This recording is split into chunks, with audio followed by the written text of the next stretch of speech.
Well, I know the camera is at a bit of an angle, so you're not seeing things proportionately the same way that I am. But right now we're looking at a bit of a questionable composition. I'm going to leave it. I'm not going to change any of the shapes really as they sit. But before I get to moving the focal point from what seems to be dead center right now, I'll be moving it to the right. I'm going to be working on the background, everything behind this landmass. So, until we get there, what I'm going to do is actually make it worse. And this is that point where, as I was mentioning the other day, sometimes you just have to trust yourself. You have to trust the plan that you came up with. There's no guarantee that it's going to work out, but sometimes that's just what you have to do. So I'm going a little bit lighter here. And this light, as you can see, by the way, I'm using a round brush now, obviously. What is this? It's a number 8. I'm not using a square brush in the sky because on this painting I don't want my leading edge of my strokes to appear rectangular or square. That's when a round brush is nice. There'll be time for that square brush when we get into the foreground a little bit more.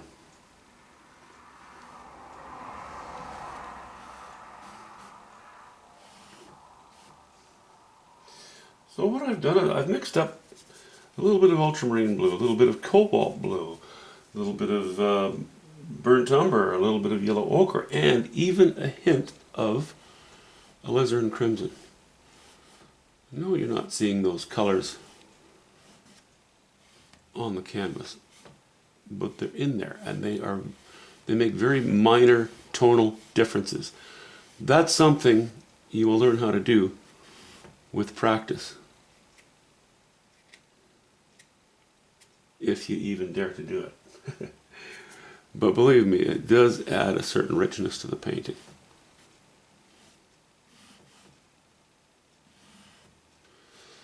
I don't want too many small fine lines in here. I don't want this painting to end up as full of details and small brush strokes. I probably could have even used a bigger brush than this one, but this is the one I got dirty, so this is the one we'll stick with for the moment.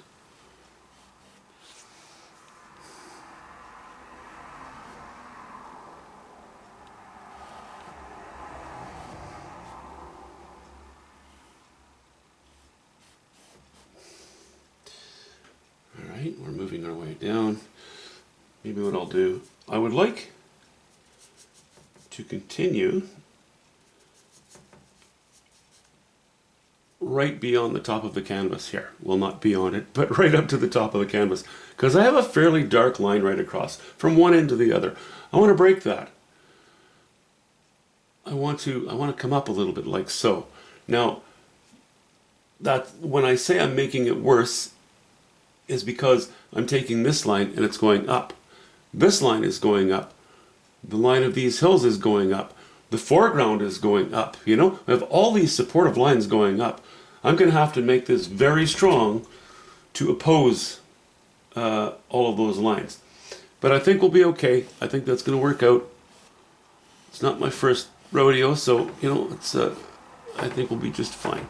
So let me get rid of some of this light up here. It's just a little too much. Let me break that up.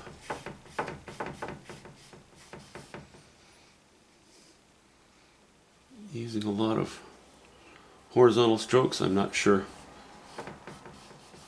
I'll probably break up a few of them as the painting progresses, but for the moment, we're not going to worry about that. Okay, let me replenish my little pile here.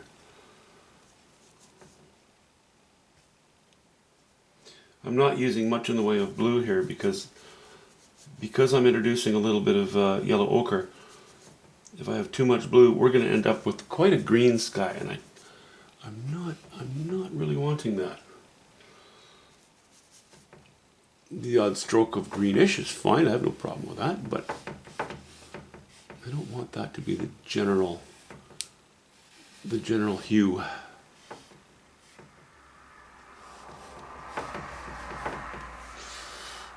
I don't want to end it right above this point. I don't want to end it right above this point. Certainly I want it back from this point a little bit. Okay, so let's say something like that. Yeah, I think that'll work.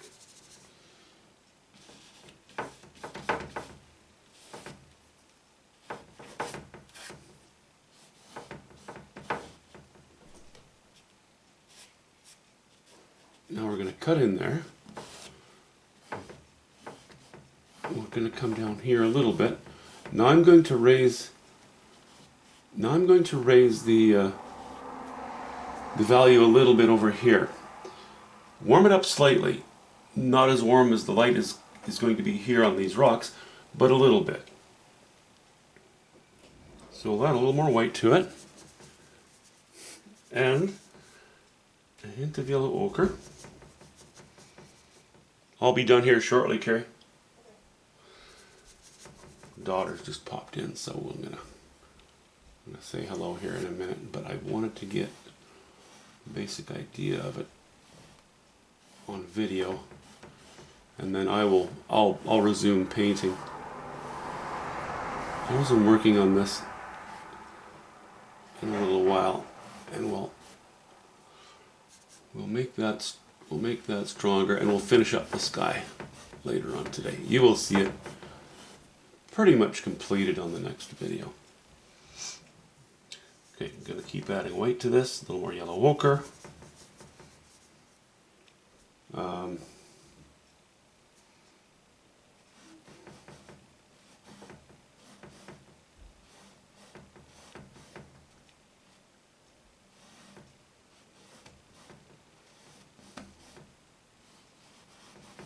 It's going to be fairly broken, so I'm not too worried about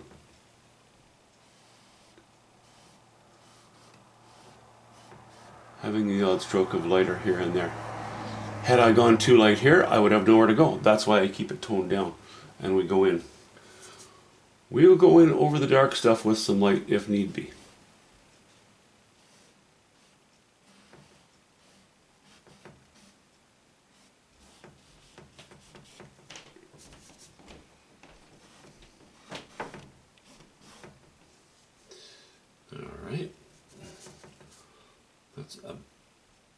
I'm not going to go much higher value here, but I'm doing my overpainting, but I'm not finishing my overpainting as I go. This goes a little more bluish again, just a hint.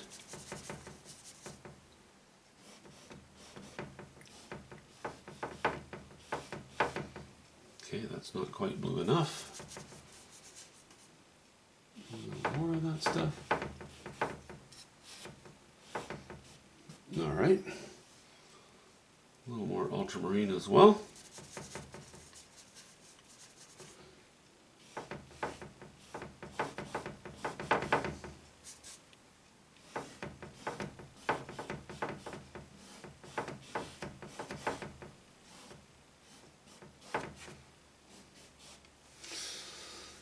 And I'm going to keep going like so. I'm going to get a little darker. I'm not as dark as this, but I'm going to darken it a little bit in this corner so that we have, although the general design of the sky is like this, I'd kind of like it to have a bit of a feeling of curling up from there and coming across here. So I'll have a gentle sky. You know, by the time I'll raise the value, but keep the chroma very low on these distant hills. By the time that entire background is done, this will all be softened sufficiently to allow this strength to come in, and we won't have that appearance of two V's coming to the center of the painting. That's what's going to correct a focal point that may at the moment look anomalous. If it were just a black and white drawing, that would be a problem. But it's not. We have the benefit of working with color and value. Okay guys, we'll talk to you soon.